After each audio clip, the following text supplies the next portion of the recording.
Lesson 143. The genitive with names and titles. In the last lesson, we talked about just plain nouns with the genitive case. But Lisa, in this lesson, we have something else to talk about, actual personal names like Fred or Barbara. What happens to those if they get put in the genitive case? Do we have to change the spelling of those nouns?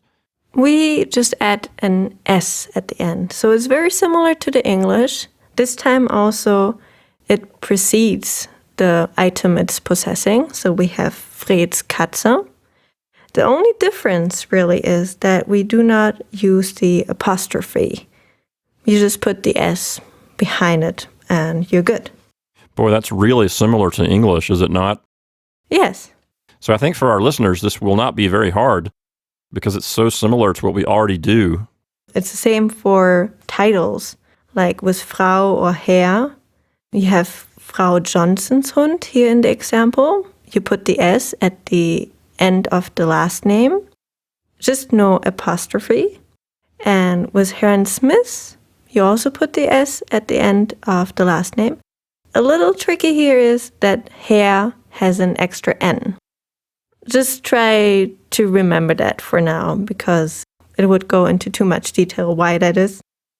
But if you learn it as a chunk together in a way, that would be the best for now. Well, Lisa, we can tell them when they're older, I think. Older in their German studies, yes. Oh, okay, yeah, sure. That's what I meant. We do sometimes put the apostrophe, though. That really happens only if the name ends in an S or an S sound, like the Z or the X. We actually do that in English sometimes, too. Although nowadays it seems to be falling out of favor.